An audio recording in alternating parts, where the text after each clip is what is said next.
ஒரு வீடு கட்டும்போது கான்ட்ராக்டர், அதாவது வந்து டெக்னிக்கல் கான்ட்ராக்டரை வச்சு வேலை செய்யலாமா இல்லை நான் டெக்னிக்கல் கான்ட்ராக்டரை வச்சு வேலை செய்யலாமா அப்படிங்கிறது நிறைய பேருக்கு ஒரு கன்ஃபியூஸ் இருக்குது. மோஸ்ட்லி நம்ம நாட்டில் 70% பீப்புள் வந்து நான் டெக்னீஷியன் கான்ட்ராக்டருக்கு தான் வேலை கொடுக்குறாங்க. அந்த நான் டெக்னீஷியன் கான்ட்ராக்டர் யார் அப்படின்னு பார்த்தோன்னா மோஸ்ட் ஆஃப் பீப்புள் வந்து மேசன் வேலை செய்கிறவங்களா இருப்பாங்க. அப்படி இல்லைன்னா ஒரு 10% பீப்புள் வந்து அதர் ஒர்க் பண்ணுறவங்களா இருப்பாங்க.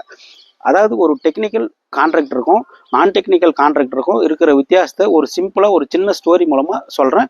இது உங்களுக்கு புரியும். அதாவது ஒரு சர்ஜரி பண்ணணும் அப்படின்னு சொன்னால் ஒரு சீஃப் டாக்டர், அதாவது சர்ஜரி பண்ணுற டாக்டரை வச்சு தான் நம்ம சர்ஜரி பண்ண முடியும். அந்த சர்ஜரி பண்ணும்போது சீஃப் டாக்டருக்கு வந்து அசிஸ்டண்ட்டாக ஸ்டாஃப் நர்ஸ் இருப்பாங்க. அந்த டாக்டர் அவருக்கு என்ன வேணுமோ அவருக்கான ஹெல்ப் எல்லாமே வந்து அந்த நர்ஸ் தான் பண்ணுவாங்க. ஆனால் நர்ஸ் வந்து ஆப்ரேஷன் பண்ண முடியாது. அப்படி பண்ணனா அது வந்து உயிருக்கே ஆபத்தாக முடியும். அந்த மாதிரி தான் ஒரு டெக்னிக்கல் கான்ட்ராக்டர் வந்து பார்த்தீங்கன்னா ஒரு சர்ஜன் மாதிரி. அவருக்கு டெக்னிக்கல் நாம்ஸ் எல்லாமே தெரியும், டெக்னிக்கல் விஷயம் எல்லாமே தெரியும், எப்படி பண்ணணும் அப்படிங்கிற சிஸ்டம் எல்லாம் அவருக்கு தெரியும். ஆனால் நான் டெக்னிக்கல் கான்ட்ராக்டர் வந்து ஒரு ஸ்டாஃப் நர்ஸ் மாதிரி. அவர் ஒரு டெக்னிக்கல் பர்சன் சொல்கிற விஷயத்தை செய்வார். மற்றபடி அவருக்கு வந்து டெக்னிக்கலாக என்ன பண்ணணும் எப்படி பண்ணணுங்கிற விஷயம் வந்து அவருக்கு தெரியாது. அவர் எக்ஸ்பீரியன்ஸில் ஒரு கன்ஸ்ட்ரக்ஷனை பண்ணுறது மட்டும்தான் அவருக்கு தெரியும். அதுவும் ஒரு பில்டிங்கில் பார்த்தோம் அப்படின்னா ஸ்ட்ரக்சர் ஒர்க் அப்படிங்கிறது, அதாவது மேசன் ஒர்க் அப்படின்னா ஒரு 40 to 45% ஒர்க்கு தான் மேசன் ஒர்க்கு. அதை விட்டுட்டு மற்ற ஒர்க்கு எல்லாம் பார்த்தோன்னா 55% 60% மற்ற ஒர்க்கு தான். அப்போது ஒரு மேசனாக வேலை செய்கிற ஒருத்தருக்கு எப்படி ஒரு பில்டிங் வந்து குவாலிட்டியாக கட்ட முடியும் அப்படிங்கிறது தான் பெரிய கொஷின் மார்க்கு. இதுக்கு நிறைய எக்ஸாம்பிள் சொல்ல முடியும். அந்த எக்ஸாம்பிள்லாம் நான் சொல்கிறேன், அதுக்கப்புறம் நீங்கள் சூஸ் பண்ணுங்கள். நான் இந்த வீடியோவில் வந்துட்டு நம்ம ஒரு மேசன் ஒர்க், அதாவது நான் டெக்னிக்கல் கான்ட்ராக்டரை வந்து தாழ்த்தியோ இல்லை வந்துட்டு டெக்னிக்கல் கான்ட்ராக்டரை வந்து உயர்த்தி பேசுறதுக்கோ இந்த வீடியோவோட நோக்கமே கிடையாது. நம்மளை பொறுத்த வரைக்கும் இந்த வீடியோவோட நோக்கம் என்ன அப்படின்னா எல்லாருக்கும் நல்ல வீடு வேணும், அவங்க கொடுக்குற பணத்துக்கு குவாலிட்டியான வீடு கிடைக்கணும், யாரும் ஏமாற்றக்கூடாது அப்படிங்கிறதுக்காக தான் இந்த வீடியோவே போடுறோம். நிறைய பேர் நான் டெக்னிக்கல் கான்ட்ராக்டருக்கு சூஸ் பண்ணுறதுக்கு என்ன ரீசன் கேட்டிங்கன்னா அவங்க வந்து மார்க்கெட்டில் கம்மி ரேட்டுக்கு வேலை செய்வாங்க. காரணம் என்ன அப்படின்னு பார்த்தோம்னா அவங்க வந்து மோஸ்ட் ஆஃப் லீடிங் பிராண்ட் மெட்டீரியலுக்கே போக மாட்டாங்க. அவங்க மார்க்கெட்டில் எந்த பிராண்ட் மெட்டீரியல் வந்து கம்மி காஸ்ட்டு கிடைக்குதோ அந்த மெட்டீரியல் தான் ப்ரிப்பேர் பண்ணுவாங்க. அதனால் அவங்க வந்து கம்மி காஸ்ட்டுக்கு வேலை செய்ய முடியும். அது அவங்களுக்கு அட்வான்டேஜாக இருக்கும். வீடு கட்டுறவங்க ஃபர்ஸ்ட் என்ன நினைப்பாங்கன்னா யார் கம்மி காஸ்ட்டு கோட் பண்ணுறாங்களோ அவங்கள வச்சு வேலை செய்யலாம், அது நமக்கு லாபம் அப்படின்னு நினச்சிட்டு தான் நான் டெக்னிக்கல் கான்ட்ராக்டரை வந்து சூஸ் பண்ணி அவங்களுக்கு வேலை கொடுக்குறாங்க. ஆனால் அந்த மாதிரி பண்ணுறதால ஃப்யூச்சரில் வந்து பில்டிங்கோட ஸ்ட்ரென்த்து குறையும், குவாலிட்டி இருக்காது.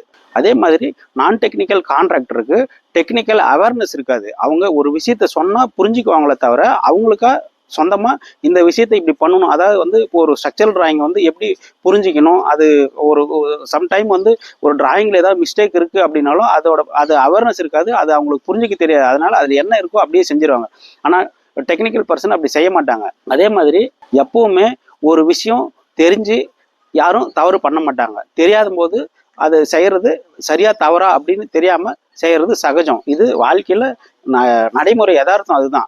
அந்த மாதிரி தான் ஒரு நான் டெக்னிக்கல் பர்சனுக்கு பில்டிங்கில் இருக்கிற ஸ்ட்ரக்சரை பற்றி அவேர்னஸ் இருக்காது. அதனால் அவங்க வந்து ஈஸியாக தெரியாமல் தவறு பண்ணுறாங்க. ஆனால் ஒரு டெக்னிக்கல் பர்சனுக்கு எல்லா விஷயமும் தெரியும். அதனால் அவங்க வந்து தவறு பண்ணுறதுக்கான பாசிபிலிட்டிஸ் குறைவு. அதனால் பார்த்தீங்கன்னா அந்த பில்டிங் வந்து ஸ்ட்ரென்த்தாக இருக்கும், ப்ளஸ் வந்து குவாலிட்டியாக இருக்கும். நான் டெக்னீஷியன் கான்ட்ராக்டர் செய்கிற பில்டிங்கில் குவாலிட்டி கம்மியாக இருக்கும் அப்படிங்கிறதுக்கு நான் ஒரு சின்ன எக்ஸாம்பிள் சொல்கிறேன். அதை நீங்கள் முழுசாக பாருங்கள். அதுக்கப்புறம் நீங்கள் சொல்லுங்கள், கமெண்ட்டில் சொல்லுங்கள் நான் சொன்னது சரியா தவறா அப்படின்னு. அதாவது ஒரு நான் டெக்னிக்கல் கான்ட்ராக்டர் வந்து ஃபஸ்ட்டு சாயில் டெஸ்ட்டையோ ஸ்ட்ரக்சரல் டிசைனையோ இல்லை எலிவேஷனையோ ப்ரிப்பேர் பண்ணவே மாட்டார். ஏன்னா அதை பற்றி அவேர்னஸ் அவருக்கே கம்மியாக தான் இருக்கும். அதனால் மோஸ்ட் ஆஃப் நான் டெக்னிக்கல் கான்ட்ராக்டர் வந்து அதை பற்றி கிளைண்ட்டுக்கு சொல்ல மாட்டாங்க. அதனால அவங்களுக்கும் தெரியாது, கிளைண்ட்டுக்கும் தெரியாது, இப்படி ஒரு விஷயம் இருக்கிறதே தெரியாது. அதாவது நீங்கள் சாயில் டெஸ்ட் ஸ்ட்ரக்சரல் டிசைன் அது விட்டுட்டு எலிவேஷனே வந்து ஒரு பிளான் பண்ணி டிராயிங் போட்டு அதை வந்து ஸ்ட்ரக்சர் கட்டும் போதே எலிவேஷன் கீழே இருந்து கொண்டு வர மாட்டாங்க. ஸ்ட்ரக்சரை ஃபுல்லாக முடிச்சுட்டு பிளாஸ்டரிங் ஒர்க் பண்ணும்போது தான் அதை வந்து அட்டாச் பண்ணி எலிவேஷன் பண்ணுவாங்க. அந்த மாதிரி பண்ணுறதால கண்டிப்பாக 100% ஸ்ட்ரென்த் இருக்காது. பார்க்கறதுக்கு புதுசாக இருக்கும்போது அழகாக இருக்கும், 4-5 வருஷத்துலேயே வந்து கிராக் வந்து அது நிறைய ஒரு மாதிரி டேமேஜ் ஆகும். அதை நம்ம சரி பண்ணுறதுக்கு லட்சக்கணக்கில் செலவு பண்ணுற மாதிரி இருக்கும்.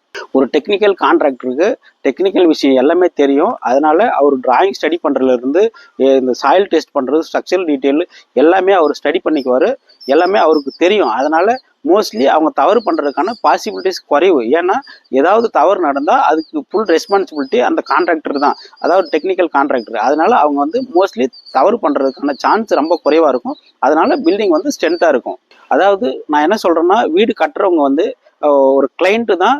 நீங்கள் ஒரு எக்ஸ்பீரியன்ஸான இன்ஜினியராக ப்ளஸ் வந்து கான்ட்ராக்டர், அவங்க நான் டெக்னிக்கல் கான்ட்ராக்டராக இருந்தாலும் அவர் எத்தனை வருஷமாக ஒர்க் பண்ணுறாரு, அவர் எந்த மாதிரி ஒர்க் பண்ணியிருக்காரு, அவங்க பில்டிங்கை வந்து அனலைஸ் பண்ணிவிட்டு, அதே மாதிரி டெக்னிக்கல் கான்ட்ராக்டராக இருந்தாலும் அவங்க எந்த மாதிரி பில்டிங் பண்ணியிருக்காங்க, அவங்களோட எக்ஸ்பீரியன்ஸு ப்ளஸ் வந்து நம்ம ஒரு வீடு தப்பாக கட்டுறாங்க, அது மேசனாக இருந்தாலும் சரி இல்லை ஒரு இன்ஜினியராக இருந்தாலும் சரி, நாங்கள் வந்து நிறைய பேர் கமெண்ட்டில் சொல்கிறாங்க, எங்களுக்கு வந்து ஒரு இன்ஜினியர்கிட்ட கொடுத்தா அவர் சரியாக பண்ணல, இல்லை இந்த மாதிரி மேசனுக்கு கொடுத்தா அவர் ஏமாற்றிட்டு போயிட்டாரு அப்படின்னு சொல்கிறாங்க. இதுக்கு தவறு யார் அப்படின்னு பார்த்தா அவங்க கான்ட்ராக்டர் வந்து 25% தான் தவறு அப்படின்னு நான் சொல்லுவேன். ஏன்னா 75% வந்து ஓனர்கிட்ட தான் தவறு இருக்கு. அவங்க வந்து ஃபர்ஸ்ட் வேலை செய்யும் போது, வேலையை ஸ்டார்ட் பண்ணும்போது யாருக்கு குறைவான ரேட்டு சொல்றாங்களோ அவங்களுக்கு தான் வேலையை கொடுக்கறதுக்கான ப்ரிஃபரன்ஸ் கொடுக்குறாங்க. ஆனால் வேலை நடக்கும் போதும் முடியும் போதும் அவங்க என்ன ஃபீல் பண்றாங்க அப்படின்னு சொன்னா, நாங்க இன்னும் வந்து ஒரு 5 லட்ச ரூபா சேர்ந்து போயிருந்தாலும் பரவாயில்ல, என் வீடு குவாலிட்டியா பண்ணியிருந்தா பரவாயில்ல, அவங்க அப்படி கட்டியிருக்காங்க, இவங்க இப்படி கட்டியிருக்காங்க, என்னை ஏமாத்திட்டார் கான்ட்ராக்டர் அப்படின்னு சொல்லி முடியும் போது தான் இந்த விஷயத்தை அவங்க புரிஞ்சுக்கிறாங்க. ஆனா இது பிகினிங்லேயே வந்து நீங்கள் ஒரு கொட்டேஷனை கம்பேர் பண்ணி எந்த மாதிரி ஒர்க் பண்ணணும், எந்த மாதிரி பண்ணால் சரியாக இருக்கும் அப்படிங்கிற விஷயத்த வந்து ஏன் இந்த ரேட் டிஃப்ரென்ஸ் வருது, இவங்களுக்கு அவங்களுக்கு என்ன டிஃப்ரெண்ட் அப்படிங்கிறத ஃபஸ்ட்டே நீங்கள் புரிஞ்சுக்கிட்டு அந்த மாதிரி பண்ணணும். இதுதான் நான் வந்து எல்லா வீடியோவிலையும் நான் வலியுறுத்தி சொல்கிறதே அந்த விஷயம்தான். எல்லாரும் நல்ல வீடு கட்டணும் அப்படின்னு சொன்னால் ஃபஸ்ட்டு உங்களுக்கு அவேர்னஸ் இருக்கணும். அப்போ தான் வந்து நாம் வீட்டை தரமாக கட்ட முடியும். அதே மாதிரி நீங்கள் டெக்னிக்கல் கான்ட்ராக்டருக்கு விட்டாலும் நான் டெக்னிக்கல் கான்ட்ராக்டருக்கு விட்டாலும் நீங்கள் எந்த அளவுக்கு இன்வால்மெண்ட்டாக அந்த கேர் எடுத்து நம்ம வீட்டை வந்து அவங்க என்னதான் சூப்பர்வைஸ் பண்ணாலும் நாம கம்பல்சரி டெய்லி ஒரு முறையாவது போய் எந்த மாதிரி பண்றாங்க அப்படிங்கிறத நீங்க வெரிஃபை பண்ணா மட்டும்தான் நம்ம பில்டிங் குவாலிட்டியா இருக்கும். ஏன்னா நான் திரும்பவும் சொல்றது அதுதான், பணம் யாருக்கும் மரத்துல காய்க்கிறது இல்லை. அதனால கஷ்டப்பட்டு சம்பாதிக்கிற பணத்தை நியாயமா செலவு பண்ணணும். அதை வந்து குவாலிட்டியான வீடு கட்டணும். இந்த வீடியோ பிடிச்சிருந்தா கமெண்ட் பண்ணுங்க, நிறைய ஷேர் பண்ணுங்க, சேவ் பண்ணி வச்சுக்காங்க, ரொம்ப யூஸ்ஃபுல்லா இருக்கும். நன்றி. நான் சசிகுமார், சிவில் இன்ஜினியர்.